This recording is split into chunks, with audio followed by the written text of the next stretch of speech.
presidents today. Good job. And we always end because here we are today at the Ronald Reagan Library. We therefore should make sure we honor especially President Reagan. And this is a great speech. It is a farewell address from President Reagan. And we are going to have those words shared with us today.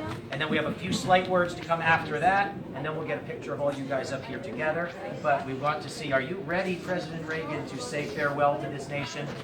But it's never a farewell, is it? It's been the honor of my life to be your president. So many of you have written the past few weeks to say thanks. But I could say as much to you.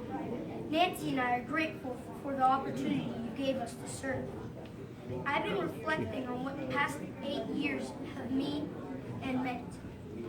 The image that comes to mind like a refrain is a nautical one. A small story about a big ship and a refugee and a sailor.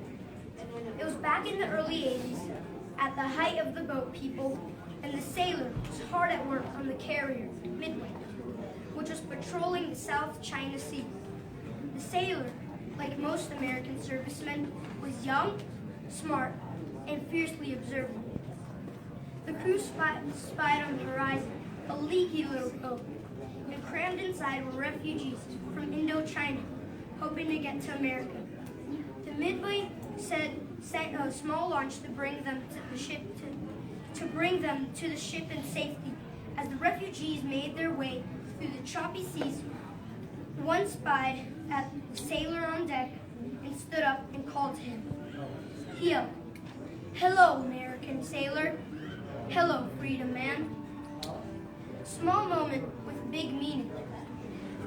A moment with the sailor who wrote it in the letter. Couldn't get his mind out of it. And when I saw it, neither can I. Because that's what it was to be an American in the 1980s. We stood again for freedom. I know we always have, but in the past few years, the world again, and in a way, we ourselves rediscovered it. It's been quite the journey this decade, and we held together through some stormy seas. At the end, together, we are reaching our destination. The way I see it, there are two great triumphs, two things I am proudest of. One is the economic recovery, in which the people of America created and filled 19 million new jobs. The other is the recovery of our moral. America is respected again in the world and looked to for leadership. They called it the Reagan Revolution. Well, I'll accept that. But for me, it always seemed more like the great rediscovery, a rediscovery of our values and our common sense. We meant to change a nation, and instead we changed a world. Countries across the globe are turning to free markets and free speech and turning away from the ideologies of the past. For them, the great rediscovery of the 1980s has been that lo and behold, the moral way of the government is practical way of the government. Democracy, the profoundly good, is also the profoundly productive. Ours was the first revolution in history of mankind that truly reversed the course of the government. And with three little words, we the people. We the people tell the government what to do. It doesn't tell us. We the people are the driver, and the government is the car. And we decide where it should go, and by what route, and by how fast. Almost all the world's constitutions are documents in which governments tell the people what their privileges are. Our Constitution is a document in which we, the people, tell the government what it is allowed to do. We, the people, are free. This belief has been the underlying basis for everything I've tried to do these past 8 years. But back in the 1960s, when I begun, it seemed to me that we'd begun reversing the order of things, that through more and more rules and regulations of confiscatory taxes, the government was taking more of our money, more of our options, and more of our freedom. I went into politics in part to put up my hand and say stop. I was a citizen petitioner, and it seemed like the right thing for a citizen to do. I think we've stopped a lot of what needed stopping, and I hope we have once again reminded the people that man is not free unless government is limited. There's a clear cause and effect here that is as neat and predictable as laws of physics. As government expands, liberty contracts.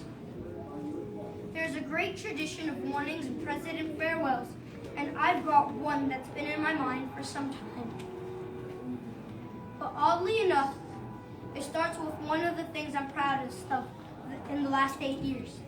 The resurgence of the national pride that I call the new patriotism. That national feeling is good, but it won't count for much, and it won't last unless it's grounded in the thoughtfulness and knowledge. And informed patriotism is what we want. And are we doing a good enough job teaching our children what America is and what she represents in the history of this long world? Those of us who are over 35 or so years of age grew up in a different America. We were taught very directly what it means to be an American, and we absorb it, almost in the air, a love of the country and appreciation of its institutions. If you didn't get these things from your family, you got them from your neighborhood, from the father down the street who found Korea, or the family who lost someone in Anzio. Or you could get a sense of patriotism from school. And if all else failed, you could get a sense of patriotism from the popular culture. The movie celebrated democratic values, and implicitly reinforced the ideas that America was special. TV was like that too, through the mid-60s. But now we enter the 90s, and some things have changed. Younger parents aren't sure that an unambivalent appreciation of America is the right thing to teach modern children. And as far as those who created the popular culture, well-grounded patriotism is no longer the style. Our spirit is back, but we have not reinstitutionalized it.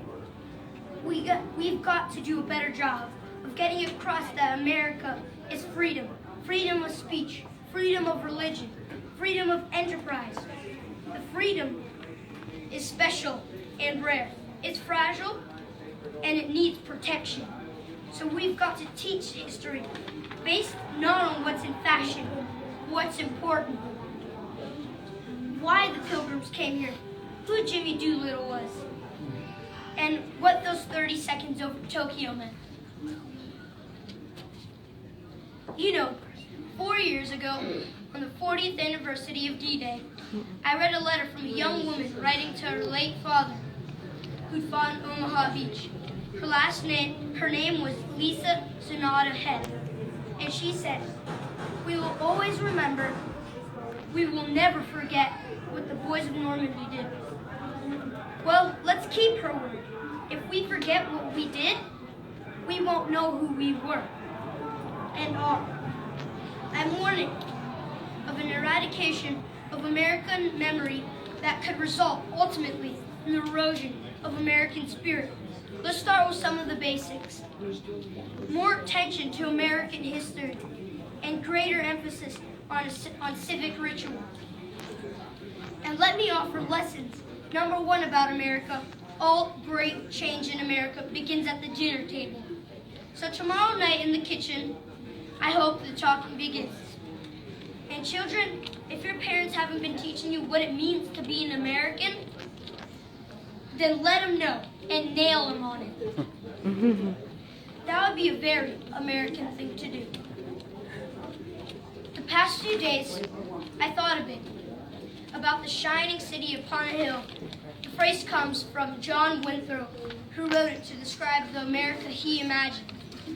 What he imagined was important because he was an early pilgrim and an early freedom man. He journeyed here on what today people would call a little wooden boat. And like the other pilgrims, he was looking for a home that would be free, I've spoken on the shining city all my political life. But I don't know if I've ever quite communicated what I saw and when I said it. But my mind, it was a tall, proud city, built on rocks, stronger than ocean's windswept, God blessed, and teeming with people of all kinds, living in harmony and peace. A city of free ports that hummed with commerce and creativity. And if there had to be city walls, the walls had doors.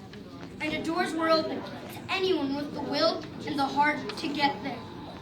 That's how I saw it and still see it today. And how stands this city on this winter night? More prosperous, more secure, and happier than it was 8 years ago. More than that, after 200 years, 2 centuries, she still stands strong and true on the granite ridge, and her glow has held steady no matter what storm. She's still a beacon, still a magnet for all who must have freedom, for all the pilgrims who have lost places, who are hurtling through the darkness towards home. We've done our part, and as I walk off into the city streets, a final word to the men and the women of the Reagan Revolution, who for 8 years did the work that brought America back. My friends, we did it. We weren't just marking time, we made a difference. We made a city stronger, we made a city freer, and we led her in good hands. All in all, not bad. Not bad at all. And so, goodbye. God bless you, and God bless the United States of America.